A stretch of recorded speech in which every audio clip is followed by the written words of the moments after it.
P2B, Obasanjo should be in jail, not endorsing a candidate. Nwapa, welcome to the news, and please subscribe to our channel.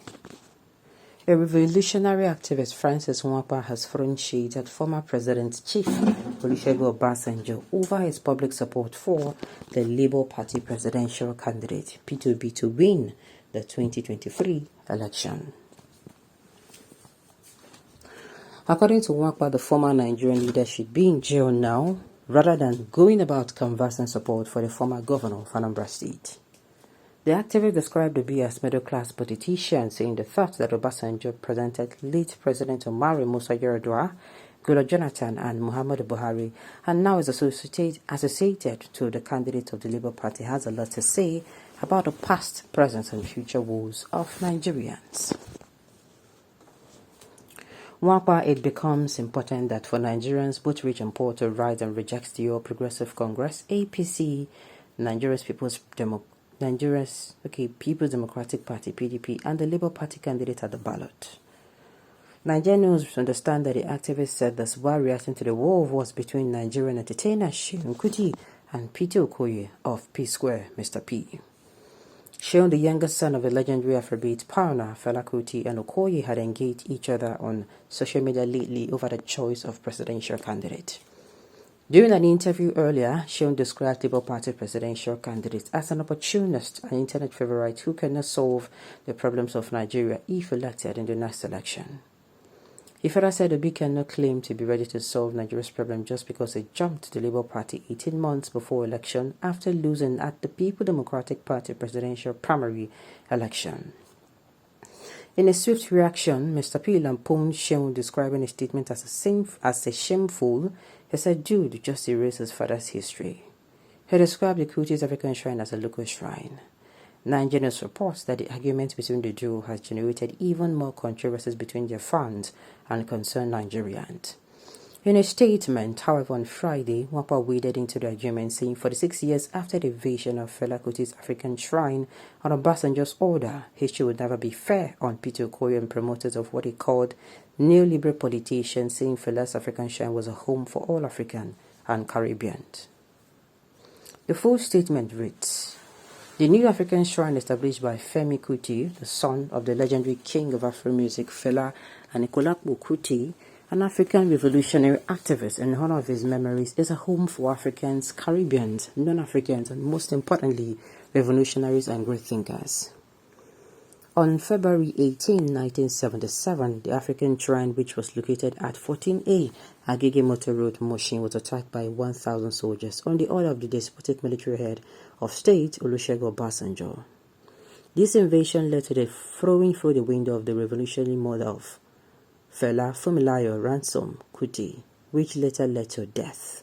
Aside from the unjustifiable invasion of African shrines, several atrocities are documented to have been committed by Obasanjo while in power. For example, on October 22, 2001, when soldiers from the 23rd Armored Brigade of the 3rd Armored Division of the Nigerian Army rounded up residents in Beji village for a meeting, made them sit on the ground, separated the men from others, and then opened fire upon the men indiscriminately. Witnesses reported that some of the victims' bodies were then set ablaze.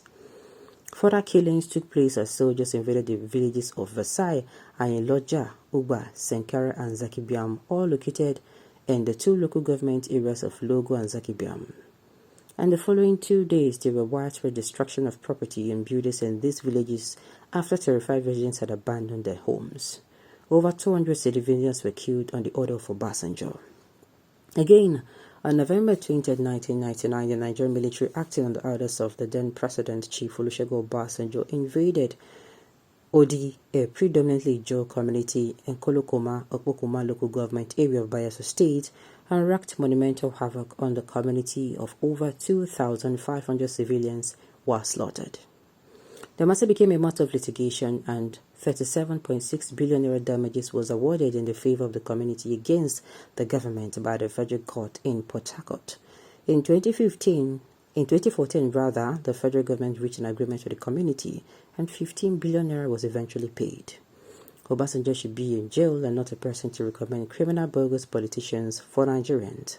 The thought that such a current represented Yar'Adua, Jonathan Buhari, and now is associated with P2B, the presidential candidate of the Labour Party, has a lot to say about the past, present, and future woes of Nigerians and the need for the working class and the poor to rise now and rejects the All Progressive Congress. PDP, Labour Party presidential candidate at the board, Nwapa reiterated. Let me say this. Digging out those things about OBJ because he is supporting P2B is not going to do anything. Like we keep saying it. The only reason why, what's it called?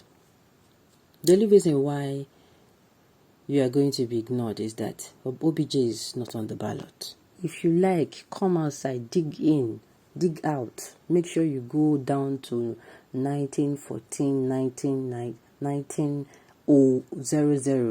and bring all the history out back. OBJ is not on this ballot. The person on this ballot is the presidential, is P2B himself, and is running for Labour Party. And I don't know why people keep saying that after failing PDP's primary. For goodness sake, he pulled out. He pulled out before the primary. He did not pull out after. It was before the primary even held. So what are we even talking about? Ha! Now wow! Okay, that is Nigeria for you. Yesterday villains turned themselves to today's heroes. Okay, someone that kind of defined his race of telling the former president that should be in jail. Now, if you want to even come out and start saying about all the atrocities, I bet you Nigeria will burn. That means even the person who is sitting and calling himself as president, if they are opening your can of worms, Nigeria will burn. This is why I am telling us it is time for us, all this plenty history, to read it, come together, everybody accept that we are wrong, and tell ourselves, henceforth, we will only do what will make us as a country, as an entity, not as an individual. Because as an individual will be selfish. Us as a nation, what is only going to make us as a nation better?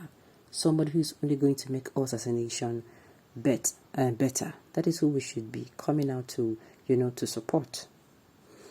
Okay, Nwapa, you are good to direct issues and you are Mr. Perfect condemning others and categorizing people the level and quality that has the ability to rule Nigeria. You're one of those that voted for change in 2015 and next level in 2019 that brought us to where we are today. I have been imported in many atrocities of Obasanjo during his military rule. Then, from 2015 to date, have you numbered the citizens of this country that has lost their lives in insecurity before you condemn? Try to balance instead of seeking for the right leader. No matter who you are here criticizing, are you Mr. Perfect? You people should leave P2B alone. If you like, vote him or budge. My own, I don't talk him. OBJ is not on the ballot. Had it been OBJ is on the ballot, then we would have taken a look into what you have said. But OBJ is not on the ballot. And P2B did not lose the PDP's primaries. He pulled out.